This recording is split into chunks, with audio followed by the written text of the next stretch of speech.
नमस्कार आमी भास्वती आपनी देखছেন बांगला संबाद यूट्यूब चैनल रইল आजके सबथेके बड़ किछु प्रधान खबर देखे निन एक नजरे आजकेर हेडलाइन्सगुली। कयेकशो भिडियो आछे ৪ঠা नवेम्बरेर पर प्रमाण सह देखाबो किसेर कथा बोललेन शुभेन्दु। अवैध भोट रहस्य अभिषेक बनर्जीर जये भोट लूट फाँस करलेन এই आधिकारिक। दुर्गापुर धर्षण कांडे 5 दिन टाना जेरा सहपाठी सह 5 युवकके बयानेर बिस्तर फाराक। একদিনে 7 বার বিক্ষোভের মুখে কারা চালালো হামলা 15 অভিযুক্তের নাম সামনে আনলেন শুভেন্দু। বাংলায় এসআইআর করতে গেলে ধোলাই হবে পেটাই হবে তীব্র আক্রমণ মন্ত্রীর। দুর্যোগে মহারাষ্ট্রকে ১৫০০ কোটি বাংলাকে শূন্য বিজেপির বঞ্চনা ফাঁস করলেন সিন্ডে। ১৪৩টি আসনে প্রার্থী ঘোষণা করলেন আরজেডি। তেজস্বী যাদব কোন কেন্দ্র থেকে লড়ছেন জানেন? বাংলাদেশ সীমান্তে গরু পাচার পুলিশ পৌঁছাতেই ঝাঁপিয়ে পড়লেন পাচারকারীরা। মমতার আসল চিঠি অসাংবিধানিক গোর্খা ইস্যুতে মুখ্যমন্ত্রীকে অধিকার বোঝালেন শুভেন্দু। পাচারের আগে ১.৫ কোটি টাকার মাদক উদ্ধার মালদহে গ্রেপ্তার বিহারের যুবতী। প্রিয় দর্শক, আপনাদের একটা লাইক আর একটা কমেন্ট আমাদের জন্য অনেকটা অনুপ্রেরণা দেয়। আর প্রতিদিনের নির্ভরযোগ্য বাছাই করা খবর পেতে আমাদের বাংলা সংবাদ চ্যানেলটিকে সাবস্ক্রাইব করুন। প্রধান খবরগুলি জানতে ভিডিওটি শেষ পর্যন্ত দেখুন, কারণ প্রতিটা মুহূর্তে রয়েছে গুরুত্বপূর্ণ খবর। দক্ষিণ ২৪ পরগনার একাধিক কালীপুজো উদ্বোধনে গিয়েছিলেন বিধানসভার বিরোধী দলনেতা শুভেন্দু অধিকারী। রায়দিঘি পাথর প্রতিমা আমতলায় একাধিক অনুষ্ঠানে যোগ দেন তিনি, কিন্তু পুজো উদ্বোধনের এই সফরে পথে পথে বিক্ষোভের মুখে পড়েন বিরোধী দলনেতা। বিশেষ করে পাথর প্রতিমার সভা ঘিরে তৈরি হয় রাজনৈতিক বিতর্ক।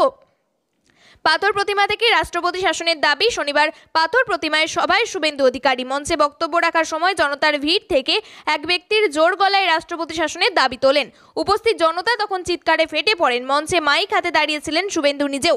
সঙ্গে সঙ্গে তিনি বললেন, জনগণ আওয়াজ তুলুন। সভা থেকে শুভেন্দু অধিকারী বলেন, যারা দক্ষিণ ২৪ পরগনার মূল নিবাসী তাদের সংখ্যা ক্রমশ কমছে, অন্যরা এসে দখল করে নিচ্ছে। ভারতীয় মুসলমানদের নিয়ে আমার কোনো বক্তব্য নেই, কিন্তু বাংলাদেশি মুসলমানরা অনুপ্রবেশকারী, তারা ভারতীয় নন। আপনাকে যারা ভারতকে ভালোবাসেন জানি তারাও চান অভারতীয়রা টাটা বাই বাই। তাই আরও বলেন, এখানে গণতন্ত্র নেই, ভোট কাকে দেবেন সেটাও আপনার ব্যাপার। কালীমাতার মঞ্চে আমি সেটা বলবো না, কিন্তু মনে রাখবেন আপনাদের ভোট দিতে দেওয়া হয়নি। ইভিএমে সেলোটেপ লাগানো হয়েছে। আমার কাছে কয়েকশো ভিডিও আছে। ক্যামেরা বন্ধ ছিল। ডায়মন্ড হারবারের ক্যামেরার লিঙ্ক যাদবপুরে ঢুকিয়ে দেওয়া হয়েছিল। ৪ঠা নভেম্বরের পর প্রমাণ সহ দেখিয়ে দেব। রায়দিঘি সভায় শুভেন্দু বলেন, আমি রায়দিঘিতে গিয়েছিলাম, সেখানে ২০০০ লোক এসেছিল। অনেকে প্রশ্ন করেন আমাদের দলের লোক লড়ে না কেন। আমি বলি, কর্মীদের নিয়ে আর কত লড়াবো? মিথ্যে মামলা হামলা আর হেনস্থায় তাদের পিঠে দেওয়ালে ঠেকে গেছে। জিহাদিদের জন্য নন্দীগ্রামের শুভেন্দুই যথেষ্ট। ডায়মন্ড হারবারে অভিষেক ব্যানার্জির ৭ লাখের বেশি ব্যবধানে জয়ের নেপথ্যে সাংগঠনিক ভোট লুট এর অভিযোগ তুললেন বিএলও ঐক্যমঞ্চের সাধারণ সম্পাদক স্বপন মণ্ডল। তার বিস্ফোরক দাবি, বিরোধীদের বুথে ঢুকতে বাধা দেওয়া হয়। ইভিএমের বোতামে কালো টেপ দিয়ে ঢেকে শুধু তৃণমূলেরটাই খোলা রাখা হয়েছিল এবং মৃত এবং পরিযায়ী শ্রমিকদের ভোটও ছাপ্পা পড়েছে। তাই এই অভিযোগে রাজ্যে নির্বাচন প্রক্রিয়া নিয়ে প্রশ্ন তুললেন বিজেপি নেতা অর্জুন সিং। হেফাজতে নিয়ে 5 দিন ধরে জেরার পরেও সহপাঠী এবং গ্রামের 5 যুবকের বয়ানে বিস্তর ফারাক। এখনো মিসিং লিঙ্ক খোঁজার চেষ্টা পুলিশের। 10ই অক্টোবর রাতে দুর্গাপুরের বেসরকারি মেডিকেলের ছাত্রী সহপাঠীর সঙ্গে বেরিয়ে ধর্ষণের শিকার হন। প্রথমে গ্রেপ্তার করা হয় এলাকার 5 যুবককে, পরে গ্রেপ্তার হন সহপাঠী ছাত্র। পুলিশি তদন্তে উঠে আসে সহপাঠীর সঙ্গে ছাত্রীর প্রেমের সম্পর্ক ছিল। জঙ্গলে গিয়ে তারা ঘনিষ্ঠ অবস্থায় ছিলেন। এলাকার যুবকরা দেখতে পেয়ে তাদের মোবাইল ছিনিয়ে নেয়। এরপরই ধর্ষণের গল্প ফাঁদেন ডাক্তারি ছাত্রী এবং ওই সহপাঠী ছাত্র। প্রথম দিন থেকেই ডাক্তারি ছাত্রীর সহপাঠী ওয়াসিফ আলী পুলিশকে মিসগাইড করেছেন। তার তদন্তে নেমে বিভ্রান্তিতে পড়তে হয় পুলিশকে। ঘটনার দিন মালদহের ওই সহপাঠী ছাত্রর সঙ্গে ডাক্তারি ছাত্রী হাসপাতালের ক্যাম্পাসের বাইরে বের হন। কলেজ সূত্রে খবর, ওই রাতে 7:58 ছাত্রীর সহপাঠী ছাত্র দুজনে মিলে একসঙ্গে ক্যাম্পাস থেকে বের হন। ক্যাম্পাসে ঘুরে আবার 8:48 ছাত্রটি বের হয় এবং 8:42 ক্যাম্পাসের ছাত্রটি ফিরে আসেন। 9:29 ছাত্রী এবং ছাত্র দুজনেই ক্যাম্পাসে ফিরে আসেন। 9:31 হোস্টেলে চলে যান ছাত্রীটি। গভীর রাতে ধর্ষণের অভিযোগ ওঠে। পুলিশ জানার চেষ্টা করছে সহপাঠী দ্বিতীয়বার ক্যাম্পাস থেকে বেরিয়ে প্রায় 40 মিনিট পর ছাত্রীকে সঙ্গে নিয়ে ফেরেন। এই 40 মিনিটে কি ঘটেছিল? নির্যাতিতা, সহপাঠী এবং গ্রামের 5 যুবকের বয়ান মিলিয়ে দেখছেন তদন্তকারীরা। তবে এখনও তাদের বয়ানে বিস্তর অমিল। দুর্গাপুরের বেসরকারি কলেজের বাইরে সিসিটিভি লাগানোর উদ্যোগ নিয়েছে নগর নিগম। দুর্গাপুরে engineering, medical, management, law college মিলিয়ে 11টি শিক্ষা প্রতিষ্ঠান রয়েছে, কিন্তু ক্যাম্পাসে সিসিটিভি থাকলেও কোনো কলেজের বাইরে নেই। সংশ্লিষ্ট কলেজের সহযোগিতায় সিসি ক্যামেরা লাগানো হবে বলেও জানা গিয়েছে। একই দিনে 7টি জায়গায় বিরোধী দলনেতাকে ঘিরে বিক্ষোভ হামলার অভিযোগ। রবিবার পুজো উদ্বোধনে বেরিয়ে একের পর এক বিক্ষোভের মুখে পড়েন শুভেন্দু অধিকারী। এই নিয়ে উত্তপ্ত রাজ্য রাজনীতি। যেখানে রাজনীতি নিয়েই রাজ্য প্রশ্ন নেই, হিন্দুদের পুজো উদ্বোধনে গিয়ে কেন বিক্ষোভের মুখে পড়তে হবে, এই নিয়ে গতকালই ক্ষোভ প্রকাশ করেছিলেন শুভেন্দু। এদিন এক্স হ্যান্ডেলে শুভেন্দু লেখেন, গতকাল অর্থাৎ 19 অক্টোবর 2025 তারিখে দক্ষিণ 24 পরগনা জেলার সুন্দরবন পুলিশ জেলার আওতাধীন এলাকায় আমার পূর্ব নির্ধারিত হিন্দু ধর্মীয় অনুষ্ঠান কর্মসূচি ছিল তথা কালী পুজো এবং দীপাবলি উৎসবে যোগ দিতে যাওয়ার সময় একাধিক স্থানে দুষ্কৃতীরা আমাকে আক্রমণ করে। শুভেন্দুর দাবি, কাশীনগর, কুলতলি, খুঁটিবাজার, রায়দিঘি, নবদোকান, কৃষ্ণচন্দ্রপুর এবং সহ এলাকাগুলিতে অতর্কিতে আক্রমণ সংগঠিত করা হয়। বিরোধী দলনেতার কথায়, আমার সফরের বিস্তারিত সূচির আগে থেকেই সুন্দরবন পুলিশ জেলার পুলিশ সুপারকে জানানো হয়েছিল যাতে কোনো অপ্রত্যাশিত ঘটনা না ঘটে, কিন্তু পুলিশ সুপার শুধুমাত্র সেই দায়িত্ব পালনে সম্পূর্ণ ব্যর্থ হয়েছে তাই নয়, বরং দুষ্কৃতীদের জমায়েতেও সাহায্য করেছে। বিস্ফোরক অভিযোগ তুলে তিনি বলেন, গতকালের ঘটনা কোনো আকস্মিক গুন্ডামারির ঘটনা নয়। অন্যদিকে এটি শাসক দল তৃণমূল কংগ্রেসের এক মরিয়া ষড়যন্ত্র, যেখানে তারা বেআইনি বাংলাদেশি মুসলিম অনুপ্রবেশকারীদের উস্কানি দিয়ে বিরোধী দলের উপর হামলা চালানোকে অস্ত্র হিসাবে ব্যবহার করেছে। এসআইআর করতে গেলে ধোলাই হবে, পেটাই হবে। বিজেপি সিপিএমকে একযোগে আক্রমণ কেশপুরের বিধায়ক তথা মন্ত্রী শিউলি সাহার।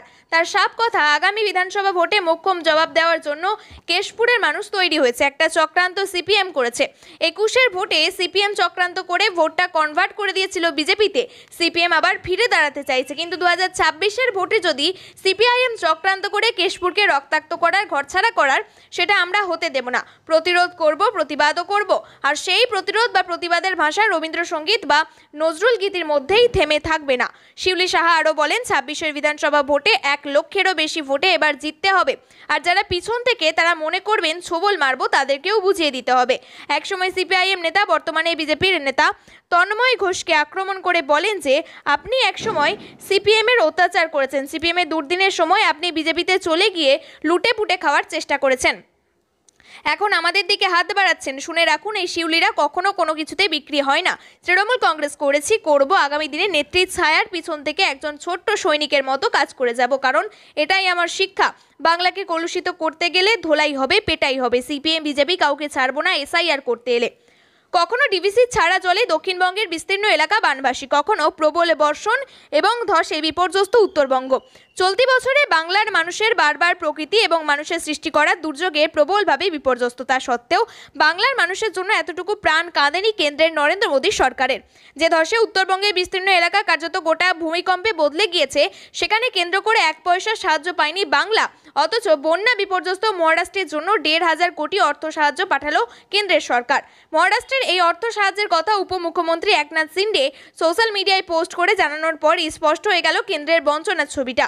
উত্তরবঙ্গ থেকে ঘুরে এসে বিরোধী দলনেতা শুভেন্দু অধিকারী দাবি করেছিলেন, মিরিকে ধসে যে বিপর্যস্ত হয়েছে তাতে সেই সমস্ত এলাকায় আর বাড়ি তৈরি সম্ভব নয়।